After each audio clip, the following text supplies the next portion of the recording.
लाला आज 12 तारीख है, 3 दिन रह गए हैं। 15th is the last date. 15 सितंबर को जो है वो वर्ल्ड T20 का स्क्वाड हमें सबमिट करवाना है, विच मीन्स अभी तक हमारी जो हमारी सवालात थे ना स्क्वाड के हवाले से, वो अभी भी क्लियर नहीं हुए। कौन खेलेगा हमारे चौथे नंबर पे, कौन स्टेबिलिटी ला सकता है। अभी भी हमने ये ट्राई करना है कि वेदर अभी भी बाबर जो है वो वन डाउन आने चाहिए कि नहीं आने चाहिए, क्या फ़खर पे कोई डिसीजन लिया जाएगा। बिकॉज आपने और हमने ही कल बात की थी कि फ़खर बड़े मैच का खिलाड़ी है। अब कल जो मैच हुआ, इससे बड़ा मैच हम क्या ढूंढ के दें अब फ़खर को। जाहिर बात, इतनी खुली अपॉर्चुनिटी मिली है आपको, इतने चांसेस मिल रहे हैं। आई मीन कि आपको दिखाना चाहिए था। फखर हो गया, खुशदिल हो गया। काफी डिसअपॉइंटमेंट मुझे खुशदिल से, आसिफ से। आई मीन कि यार आप लोग इतना खुला चांस मिल रहा है आपको, आपकी अपनी सिचुएशन, आपकी अपनी पिचेस जिसपे बड़ी हिट मारना या हिटें लगाना कोई मुश्किल नहीं उन पिचों के ऊपर, लेकिन उसके बावजूद उन्होंने वो रिजल्ट नहीं दिया जो हम बात कर रहे थे कि पाकिस्तान की बैटिंग में काफी डेप्थ है। तो आई मीन के यार नजर नहीं आई वो चीज, काफी डिसअपॉइंटमेंट हुई है। आई डोंट नो ये लड़के क्या चाह रहे हैं, फुल टॉस बॉलों पे छक्के मारने चाह रहे हैं, फुल टॉस बॉलें करा देनी चाहिए इनको। लेकिन मैं हकीकत में मैंने इन सारों को बहुत सपोर्ट किया और मेरी नजर में ये सारे बहुत तगड़े प्लेयर हैं। लेकिन आप अपने आप को भी तो दिखाओगे ना, अगर हम आपको सपोर्ट कर रहे हैं तो आपको भी अपने बैटिंग परफॉर्मेंसेस दिखाना तो पड़ेगा कि आप अच्छी हो। बिल्कुल बिल्कुल। लाला, एक प्लेयर जिसके बारे में मैं और आपसे आप ज़ाहिर बहुत हाईली रेट करते हैं, हमें पता है इफ्तिखार को, और इफ्तिखार को जिस पोजीशन पे जो आई थिंक स्ट्रेटजी टीम की समझ में आ रही है वो ये कि जब भी 2 जल्दी विकेटें गिर जाएंगी तो इफ्तिखार को प्रमोट करके नंबर 4 पे भेज दिया जाता है। अच्छा, उस स्ट्रेटजी में एक प्रॉब्लम नज़र आ रही है और वो ये नज़र आ रही है क्योंकि रिजवान तो अपनी विकेटें सेव कर रहा है, हमें पता है, वो तो आखिर तक खेल रहा है, हाईएस्ट रन गेटर इस टूर्नामेंट का है, ज़बरदस्त, वेल डन। बाबर जल्दी आउट हो रहे हैं, फ़खर नहीं चल पा रहे हैं, इफ्तिखार इनके पास आ जाते हैं खेलने के लिए। दोनों एक ही तरह के प्लेयर हैं। आप ये देखिए कि पाकिस्तान शायद कल का मैच बाय द टाइम ये पार्टनरशिप टूटी थी, ऑलरेडी आपका रिक्वायर्ड रन रेट कोई 11, साढ़े 11, 12 पे पहुंच चुका था, 14 पे पहुंच चुका था। उसके बाद जिसको आना था यही बल्ले चलाने थे और आउट होना था, जो हुआ ये सिलसिला। इफ्तिखार का लाला टीम में आप ज़ाहिर बहुत खेले हैं उनके साथ, आप बहुत इनको हमेशा तारीफ भी करते हैं। इनका रोल क्या समझ में आ रहा है? बिकॉज इनका स्ट्राइक रेट डोमेस्टिक क्रिकेट में 125 का है, T20 इंटरनेशनल में 123 का है।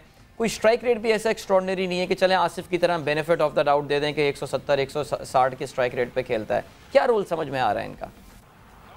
मुझे तो प्लान इनके समझने है कि किस प्लान के तहत खेले हैं। कि रिजवान भी मेरे ख्याल में कोई 45 बॉलें खेली है उसने, एंड देन इफ्तिखार भी पे टाइम ले रहा था, जहां हमारा 10.5-11 रन का एवरेज हो गया था वहां पे उनका लेग स्पिनर बॉल कर रहा है। तो हमने उस ओवर, बल्कि ऑफ स्पिनर आया था और उस ऑफ स्पिनर के ओवर में मेरे ख्याल में हमने कोई 4 रन लिए थे, 5 रन लिए थे, लेग स्पिनर आया। और इसी तरह आई मीन कि आपको चांसेस तो लेने पड़ेंगे। दोनों बैट्समैन एक तरीके से तो नहीं खेल सकते हैं, एक बैट्समैन तो चांस लेता ही लेता है।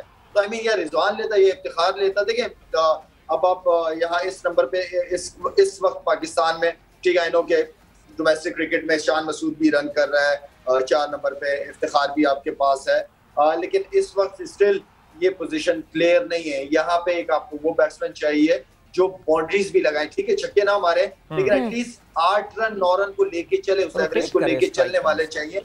ये आपके इनिंग के सबसे इंपॉर्टेंट ओवर्स होते हैं जिसमें आपने विकेट भी नहीं खोना होता और 8-9 रन के एवरेज को लेके भी चलना होता है।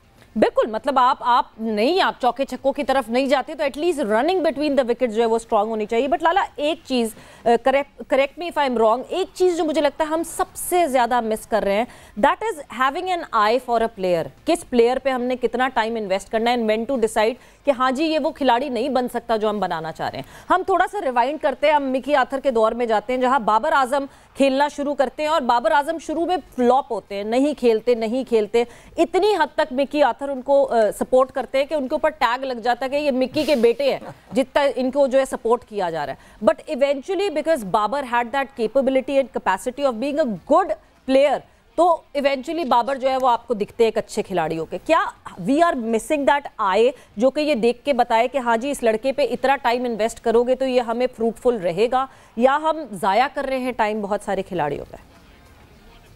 देखिए खुशाद, ऐसे लोग, ऐसे प्लेयर होते हैं, इतने एक्सपीरियंस्ड होते हैं, या कोचेस की नज़र से वो प्लेयर्स को देखते हैं कि वो प्लेयर को जल्दी पकड़ लेते हैं, बल्कि उसकी ग्राउंड में चलना फिरना ही जो है ना वो बता देता है कि इस प्लेयर के अंदर कितना दम है क्रिकेट खेलने का।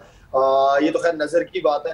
देखें हमारे पास है, मैं फिर वही बात करूंगा कि हमारे पास इस मुल्क में सबसे ज्यादा टैलेंट है, लेकिन जाया भी उसी हिसाब से होता है। अब क्रिकेट बहुत ज्यादा चेंज हो गई है।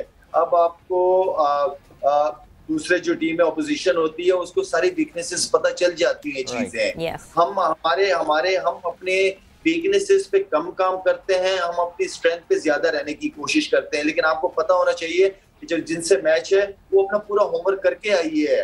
अब आप आराम से जो है आप जब तक अपने चारों तरफ बैट्समैन खासतौर पे जब तक शॉटें मारने वाला ना हो, उसकी कोई एक वीकनेस होती है, बॉलर्स पकड़ना शुरू कर देते हैं, हर चीज नजर आती है, ठीक है ना। तो आई मीन जो वीकनेसेस है वो प्लेयर, जो मैं हमेशा बात करता हूँ कि आप अपने खुद अच्छे कोच हो, आपको पता होता है कि आप वीक किधर हो और स्ट्रॉन्ग किधर हो। तो मेरे ख्याल में प्लेयर्स को वहां पे काम करना चाहिए, अपनी वीकनेसेस को कोचेस के साथ शेयर करना चाहिए, और देन वो ताकि उस एरिया में काम कर सकें।